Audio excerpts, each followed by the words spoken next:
Você sabe quantas falas o Sylvester Stallone, que dubla o Tubarão Rei no filme O Esquadrão Suicida, você sabe quantas falas ele tem no filme inteiro? Duvido, cara. E quem vai falar isso pra vocês é o próprio Sylvester Stallone. Vamos ver. He's such a misfit. He's like a shark out of water. Can it be worse? He's homely. There are no female sharks. So I just thought, okay, this is kind of like a person who's born different and no one likes them, you know, kind of like human beings. They feel like they just don't fit in. And quite often they can turn nasty or they can be, let's say, very sympathetic in a way that, oh yeah, he eats people, but he saves people. You know what I mean? That kind of a thing. And he doesn't, in the dialogue, is so simple-minded. You know, you can't hate this guy because there's no ulterior motive. He doesn't even know where he is half the time. He just follows everybody. Friend. Yeah, you know, kind of. I've been lucky. I was born with a kind of a different voice, different sounding voice. And quite often, this is where the director doesn't get the credit. They're in the recording room, so if you say hand, or you go, no, hand. You see what I mean? It's like little things like that, like, wow, hand. Like he's really proud of this one word. So you're trying to put it like a banquet, a soliloquy into a grunt. It's almost foolproof in a sense, only I could mess it up. The table was laid out there, only I could spill the food. So it's wonderful. Plus, the dialogue, that's my kind of screenplay. 1, 2, 10 words, very good. Because to me, the best screenplay someday will be one word. Whatever it is, just, oh, I got it, one word, he did it. He encompassed the, so as you write, like when I write screenplays, the more you can condense. So I guess the ultimate word, if Shakespeare were alive, he'd go, the day I can get my play down to one word and everyone gets it, that's the goal. So they're getting there with Shark, because he's down to like 8 words. You do have the visuals, and that, of course, it's quite helpful. Otherwise, you would have no idea. And I'm making, a lot of times actors try to complicate, like, oh yes, I had to go back to Tibet and reincarnate myself. No, it was laid out there. All I had to do was not mess it up. He's a real director. A lot of people are not. They think they are. They read a couple of novels and, oh, I'm the new Hitchcock. No, you're not. It's a skill set you're born with, and it's a lot of work. He, by the way, he's very unusual because most directors are pensive and withdrawn and recalcitrant, and you know what I mean? Not that they're bad people. It's a very introspective. You're doubtful. You're insecure.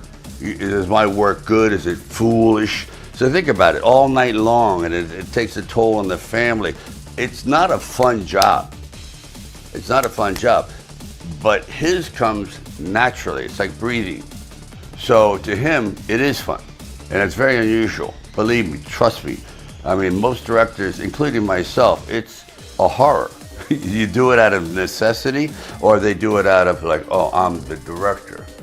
But just like in the Army, there's great generals, and you shouldn't even be a general, kind of a thing. He's a general. James's style is so radically different. Mine tends to be a glorified home movie, in a sense. I like it to be visceral, handheld, crude at times, and certainly not technical. I usually eliminate cranes and all these shots, just the opposite. And there's no green screen. You know, it's that kind of thing. When you do Rambo, that is it. I mean, you're in the woods, you're somewhere. And I feel I could not imagine being in a lab for months, dealing with images and computers and pixels. I just don't have the temperament. I'd lose my mind.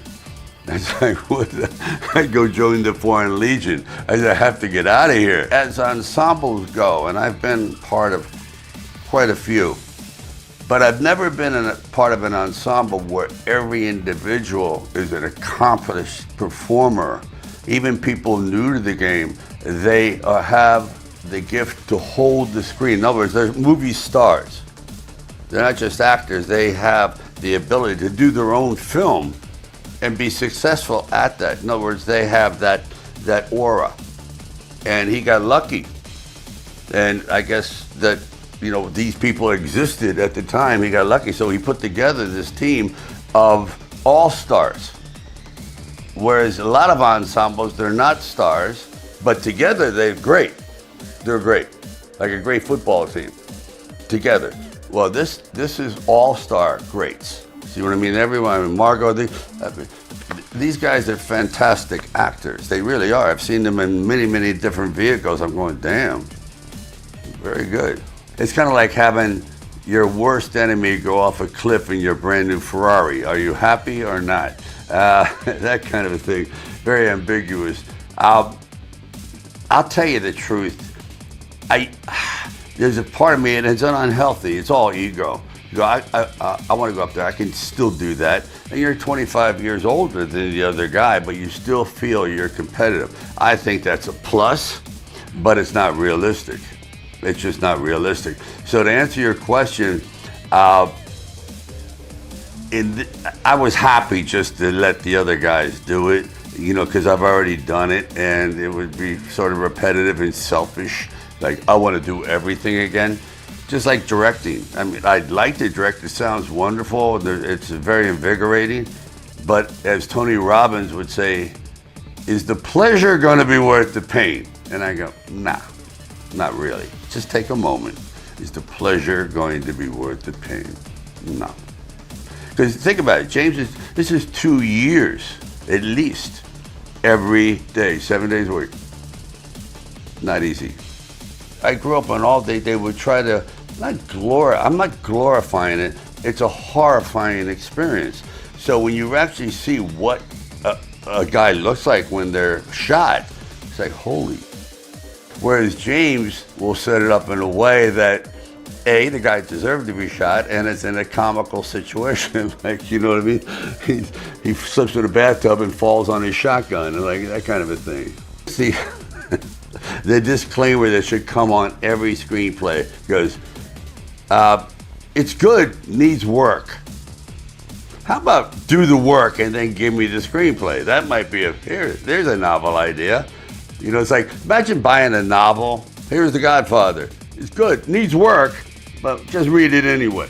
So, of course, this thing here didn't need work. He as a writer, because he's a writer, understands that I'm not going to give someone a half-baked idea. This movie is ready to roll. He understands cumulative effect, in other words, to keep the momentum of film going. I've written probably 25 screenplays that petered out at page 60. Every writer has.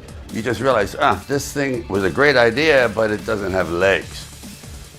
He found the legs in it, and this will go on. Now plus he just recreated a franchise, took it out of, which was probably in deep trouble, the first one, you know what I mean? He reinvented the original.